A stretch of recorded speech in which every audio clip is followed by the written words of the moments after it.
ನಮಸ್ಕಾರ friends, welcome to my channel. ನಾನು Ashwini Malnad. Friends, ಇವಾಗ 6:15 ಆಗಿದೆ ಟೈಮು.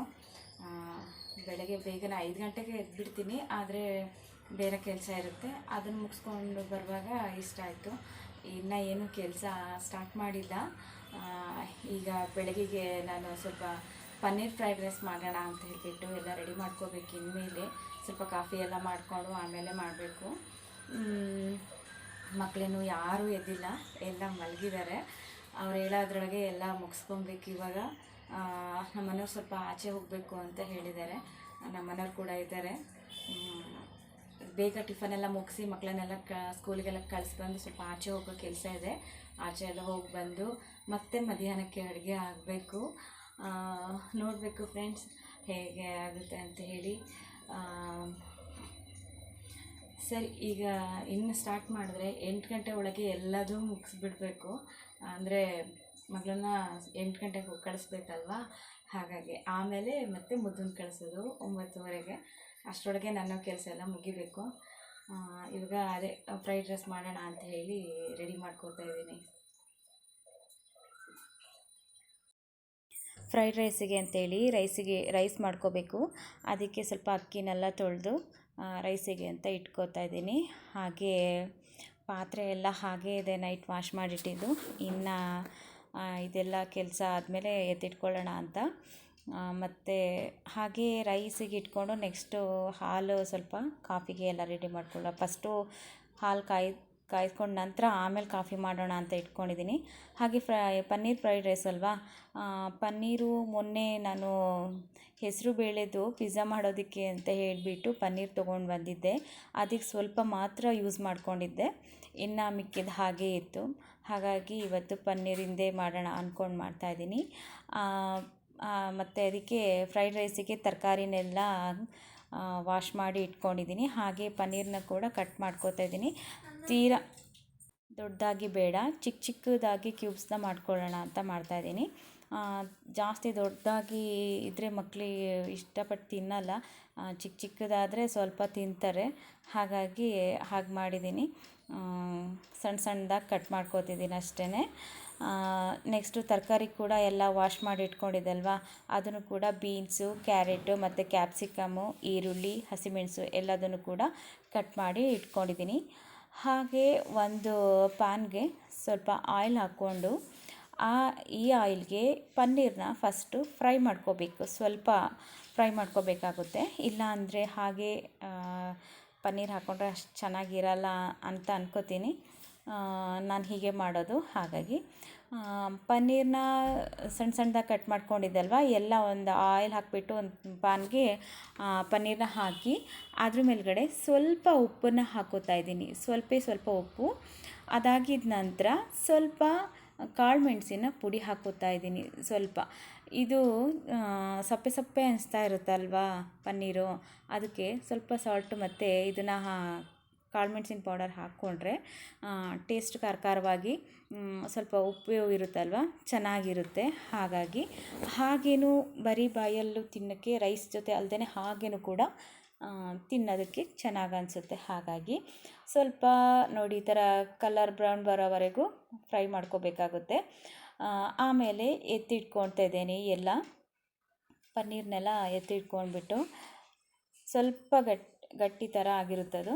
ಅದೇ ಪ್ಯಾನ್ಗೆ ನಾನು ಇನ್ನೂ ಒಂದು ಸ್ವಲ್ಪ ಆಯಿಲ್ ಹಾಕ್ಕೊಂಡು ನೆಕ್ಸ್ಟ್ ಈರುಳ್ಳಿ, ಹಾಗೆ ಒಂದೆರಡು ಹಸಿಮೆಣಸು ಕಟ್ ಮಾಡ್ಕೊಂಡಿದ್ದಲ್ವ, ಹಸಿಮೆಣಸು ಎಲ್ಲ ಫ್ರೈ ಮಾಡ್ಕೋತಾ ಇದ್ದೀನಿ. ಅಂದರೆ ಉರಿನ ದೊಡ್ಡದಾಗೆ ಇಟ್ಕೊಂಡಿದ್ದೀನಿ. ಫ್ರೈಡ್ ರೈಸಿಗೆ ಎಲ್ಲ ಫುಲ್ಲು ಬಾಯ್ಲ್ ಆಗಬಾರ್ದು, ತರಕಾರಿ ಎಲ್ಲ ಸ್ವಲ್ಪ ಕ್ರಂಚಿ ಆಗಿದ್ದರೆ ಚೆನ್ನಾಗಿರುತ್ತಲ್ವ, ಹಾಗಾಗಿ. ಆಮೇಲೆ ಶುಂಠಿ ಬೆಳ್ಳುಳ್ಳಿ, ನಾನು ಇಲ್ಲಿ ಶುಂಠಿ ಬೆಳ್ಳುಳ್ಳಿನ ಸಣ್ಣದಾಗಿ ಜಜ್ಜಿದ್ದೀನಿ. ಪೇಸ್ಟ್ ಇದ್ದರೆ ಪೇಸ್ಟ್ ಆದರೂ ಹಾಕ್ಬೋದು, ಅಥವಾ ಶುಂಠಿ ಬೆಳ್ಳುಳ್ಳಿನ ಸಣ್ಣದಾಗಿ ಕಟ್ ಮಾಡಿ ಕೂಡ ಹಾಕ್ಬೋದು. ನಾನು ಸಣ್ಣದಾಗಿ ಜಜ್ಜಿ ಹಾಕಿದ್ದೀನಿ, ಚೆನ್ನಾಗಾಗುತ್ತೆ ಅಂತ. ಆಮೇಲೆ ಅದು ಸ್ವಲ್ಪ ಫ್ರೈ ಮಾಡಿಕೊಂಡು ನೆಕ್ಸ್ಟು ತರಕಾರಿನೆಲ್ಲ ಕಟ್ ಮಾಡ್ಕೊಂಡಿದ್ದೆ ಅಲ್ವಾ, ಅದನ್ನು ಕೂಡ ಹಾಕ್ಕೊಂಡು ಸ್ವಲ್ಪ ಫ್ರೈ ಮಾಡ್ಕೋತಿದ್ದೀನಿ. ತರಕಾರಿಗೆ ಸ್ವಲ್ಪ ಮೇಲ್ಗಡೆ ಸಾಲ್ಟ್ ಹಾಕ್ಕೋತಿದ್ದೀನಿ, ಅಂದರೆ ಬೇಗ ಬೇಯಲಿ ಅಂತ ಹೇಳಿ ಅಷ್ಟೇ. ಒಂದು ಅರ್ಧ ಬೆಂದರೆ ಸಾಕು, ಅದು ಕ್ರಂಚಿಯಾಗಿರಬೇಕು ತಿನ್ನಬೇಕಾದ್ರೆ, ಹಾಗಾಗಿ ಇಷ್ಟ ಆದರೆ ಸಾಕು. ಅದಾಗಿದ್ದ ನಂತರ ನಾನು ಫಸ್ಟೇ ರೈಸ್ ಎಲ್ಲ ಮಾಡಿಟ್ಕೊಂಡಿದ್ದೆ ಅಲ್ವಾ, ಅದು ಕೂಡ ತಣ್ಣಗಾಗ್ತಾ ಇದೆ. ತಣ್ಣಗಾದ್ಮೇಲೆ ಹಾಕಿದ್ರೆ ಚೆನ್ನಾಗಿರುತ್ತೆ. ಅದಾಗಿದ್ದ ನಂತರ ನಾನು ಒಂದು ಬೌಲ್ಗೆ 1.5 ಸ್ಪೂನ್ ಆಗುವಷ್ಟು ಸೋಯಾ ಸಾಸು, 2 ಸ್ಪೂನ್ ಆಗುವಷ್ಟು ಟೊಮೆಟೊ ಸಾಸು, ಹಾಗೆ 2 ಸ್ಪೂನ್ ಆಗುವಷ್ಟು ಚಿಲ್ಲಿ ಸಾಸು, ಇಷ್ಟನ್ನು ಹಾಕಿ ಮಿಕ್ಸ್ ಮಾಡಿ ಇಟ್ಕೊಂಡಿದ್ದೆ. ಅದನ್ನು ಇವಾಗ ನಾನು ಹಾಕಿ ಮಿಕ್ಸ್ ಮಾಡ್ತಾಯಿದ್ದೀನಿ. ಅದು ಮಿಕ್ಸ್ ಆಗಿದ ನಂತರ ನಾನು ಅನ್ನನ ಸ್ವಲ್ಪ ಕೂಲ್ ಆಗೋಕ್ಕೆ ಇಟ್ಟಿದ್ದೆ ಅಲ್ವಾ, ಅದನ್ನು ಕೂಡ ಅನ್ನನೂ ಕೂಡ ಮಿಕ್ಸ್ ಮಾಡಿಬಿಟ್ಟು ಎಲ್ಲ ಚೆನ್ನಾಗಿ ಆ ತರಕಾರಿ ಎಲ್ಲದ್ರ ಜೊತೆಗೆ ಚೆನ್ನಾಗಿ ಮಿಕ್ಸ್ ಮಾಡ್ಕೊತಿದ್ದೀನಿ. ಅದಾಗಿದ ನಂತರ ನಾನು ತರಕಾರಿ ಬೇಯಿಸ್ಕೊಳ್ಳೋಕ್ಕೆ ಸ್ವಲ್ಪನೇ ಉಪ್ಪು ಹಾಕಿದ್ದೆ. ಹಾಗಾಗಿ ಇವಾಗ ಟೇಸ್ಟಿಗೆ ಎಷ್ಟು ಬೇಕು ಅಷ್ಟು ನೋಡಿಕೊಂಡು ಉಪ್ಪು ಹಾಕ್ಕೊಂಡು ಮತ್ತೆ ಮೇಲ್ಗಡೆ ಕಾಳು ಮೆಣಸಿನ ಪೌಡರ್ನ ಮತ್ತೆ ಹಾಕೋತಾ ಇದ್ದೀನಿ. ಆಮೇಲೆ ಇದು ಪನ್ನೀರನ್ನ ಎಲ್ಲ ಫ್ರೈ ಮಾಡಿ ಇಟ್ಕೊಂಡಿದ್ವಲ್ಲ, ಅದನ್ನು ಕೂಡ ಹಾಕ್ಕೊಂಡು ಒಂದು 1/4 ನಿಂಬೆ ಹಣ್ಣಾಗುವಷ್ಟು ಹಾಕೋತಾ ಇದ್ದೀನಿ ಲಾಸ್ಟಲ್ಲಿ. ಇಷ್ಟನ್ನು ಹಾಕಿ ಚೆನ್ನಾಗಿ ಮಿಕ್ಸ್ ಮಾಡಬೇಕು. ಇಷ್ಟೇ, ತುಂಬ ಸಿಂಪಲ್ಲು. ಇಷ್ಟ ಆದರೆ ಪನ್ನೀರ್ ಫ್ರೈಡ್ ರೈಸ್ ತುಂಬಾ ಚೆನ್ನಾಗಿರುತ್ತೆ, ತುಂಬಾ ಟೇಸ್ಟಿಯಾಗಿರುತ್ತೆ. ಪನ್ನೀರ್ ಈ ಥರ ಫ್ರೈ ಮಾಡಿರೋದ್ರಿಂದ ತುಂಬ ಟೇಸ್ಟಿಯಾಗಿರುತ್ತೆ, ತಿನ್ನೋದಕ್ಕೂ ತುಂಬ ಚೆನ್ನಾಗಿರುತ್ತೆ. ಹಾಗೆ ಕೂಡ ತಿನ್ಬೋದು. ಮೇಲ್ಗಡೆ ಇಷ್ಟು ಕೊತ್ತಂಬರಿ ಸೊಪ್ಪು ಹಾಕಿದರೆ ಫ್ರೈಡ್ ರೈಸ್ ಆಗೋಯಿತು. ಇದೇನು ತರಕಾರಿ ಜಾಸ್ತಿ ಬೇಯಿಸ್ಬೇಕಂತಿಲ್ವಲ್ಲ, ಹಾಗಾಗಿ ಬೇಗನೆ ಆಗೋಗ್ಬಿಡುತ್ತೆ, 10 ನಿಮಿಷಕ್ಕೆಲ್ಲ ಆಗೋಗ್ಬಿಡುತ್ತೆ. ತುಂಬ ಸಿಂಪಲ್ಲು, ತುಂಬ ಈಸಿ ಕೂಡ. ಎಷ್ಟು ಚೆನ್ನಾಗಿ ಕಾಣಿಸ್ತಾ ಇದೆ ಅಲ್ವಾ. ಇವತ್ತು ಮಕ್ಕಳಿಗೆ ಲಂಚ್ ಬಾಕ್ಸಿಗೆಲ್ಲ ಇದನ್ನೇ ಹಾಕಿದ್ದೆ, ಚೆನ್ನಾಗಿತ್ತು. ಪನ್ನೀರ್ ಕೂಡ ತುಂಬ ಟೇಸ್ಟಿಯಾಗಿತ್ತು, ಅಂದರೆ ಖಾರದ ಪುಡಿ ಎಲ್ಲ ಮಿಕ್ಸ್ ಮಾಡಿದ್ದೀವಿ ಅಲ್ವಾ, ಕಾಳು ಮೆಣಸಿನ ಪುಡಿ ಎಲ್ಲ, ಹಾಗಾಗಿ ಅಷ್ಟೇ. ಬೆಳಗ್ಗೆ ಟಿಫನ್ ಆಗೋಯಿತು. ಹಾಗೆ ಆಚೆ ಕಡೆ ಎಲ್ಲ ಹೋಗಿ ಬರಬೇಕಾದ್ರೆ ನಮಗೆ ಏನು ಗೊತ್ತಾ, ಸರ್ಪ್ರೈಸಾಗಿ ಇದು ಮಶ್ರೂಮ್ ಸಿಕ್ತು ಅಲ್ಲಿ. ಈ ಥರ ಮಶ್ರೂಮು ಇಲ್ಲೆಲ್ಲೂ ಸಿಗೋದೇ ಇಲ್ಲ, ನಮ್ಮ ಮನೆ ಹತ್ತಿರ ಇಲ್ಲ. ಮಾಮೂಲಿ ಏನು ರೌಂಡ್ ಆಗಿರುತ್ತಲ್ಲ ಆ ಮಶ್ರೂಮ್ ಸಿಗುತ್ತೆ. ಈ ಥರ ನಾವು ನಮ್ಮ ಮನೆಗೆ ಒಂದು ಸರಿ ಏನೋ ತೊಗೊಂಡು ಬಂದಿದ್ರು ಅಷ್ಟೇ. ಇದನ್ನು ಯಾವಾಗ ಹೋಗಿ ಕೇಳಿದ್ರು ನಮಗೆ ಅಂಗಡಿಯಲ್ಲಿ ಸಿಗ್ತಾನೇ ಇರಲಿಲ್ಲ. ಅಲ್ಲೊಂದು ಕಡೆ ಎಲ್ಲೋ ಯಾವಾಗ ಕೇಳಿದ್ರು ಇಲ್ಲ ಅಂತ ಹೇಳೋರು. ಬಟ್ ಇದು ಹೋಗಿ ಬರಬೇಕಾದ್ರೆ ದಾರಿ ಮಧ್ಯದಲ್ಲಿ ನಮಗೆ ಸಿಕ್ತು, ಖುಷಿಯಾಯಿತು. ಸಖತ್ ಇಷ್ಟ ಇದು, ತುಂಬ ಟೇಸ್ಟು ಕೂಡ ಇದು. ಹಾಗೆ ಬರಬೇಕಾದ್ರೆ ಇದೊಂದು ತೊಗೊಂಡು ಬಂದ್ವಿ, ಒಂದು ಅರ್ಧ KGಯಷ್ಟು ತೊಗೊಂಡು ಬಂದಿದ್ದು. ಮನೆ ತೊಗೊಂಡು ಬಂದು ಮಧ್ಯಾಹ್ನಕ್ಕೆ ಇದೆ ಸಾಂಬಾರಿಗೆ ಅಂತ ರೆಡಿ ಮಾಡ್ಕೊತಿದ್ವಿ.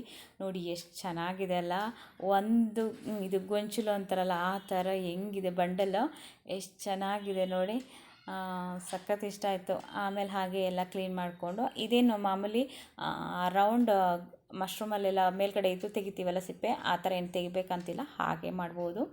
ಎಲ್ಲ ಮಾಡಿ ಹಾಗೆ ಕ್ಲೀನ್ ಮಾಡಿ ವಾಶ್ ಮಾಡಿ ಎತ್ತಿಟ್ಕೊಂಡು, ಹಾಗೆ ಸೇಮ್ ಚಿಕನ್ ಸಾಂಬಾರು ಹೇಗೆ ಮಾಡ್ತೀವೋ, ಹೇಗೆ ಮಸಾಲೆ ಮಾಡ್ತೀವೋ ಅದೇ ಥರ ಮಾಡಬೇಕು. ಇದಕ್ಕೂ ಕೂಡ ಟೇಸ್ಟು ಚಿಕನ್ ತಿಂದ ಹಾಗೇ ಇರುತ್ತೆ.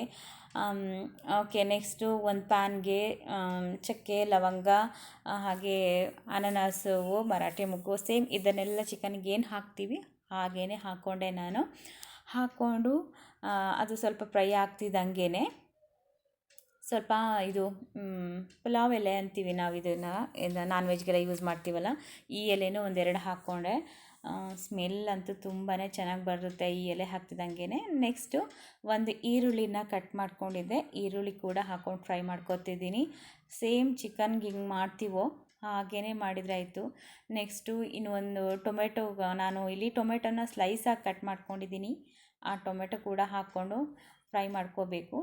ಈರುಳ್ಳಿ ಟೊಮೆಟೊ ಎಲ್ಲ ಚೆನ್ನಾಗಿ ಫ್ರೈ ಆಗಿದ ನಂತರ ಇದನ್ನು, ಈ ಮಶ್ರೂಮ್ ಇದೆಯಲ್ಲ ಇದನ್ನು ಹಾಕಬೇಕು. ನಿಧಾನ ಸಣ್ಣ ಉರಿಯಲ್ಲಿ ಇಟ್ಕೊಂಡು ಹಾಕಬೇಕು. ಹಾಕಿ ಸ್ವಲ್ಪ ಚೆನ್ನಾಗಿ ಫ್ರೈ ಮಾಡಬೇಕು ಒಂದು ಸ್ವಲ್ಪ, ಯಾಕಂದರೆ ಅದು ಚೆನ್ನಾಗಿ ನೀರೆಲ್ಲ ಬಿಟ್ಕೊಳ್ಳುತ್ತೆ, ಅಲ್ಲಿವರೆಗೂ ಸ್ವಲ್ಪ ಫ್ರೈ ಮಾಡಬೇಕು.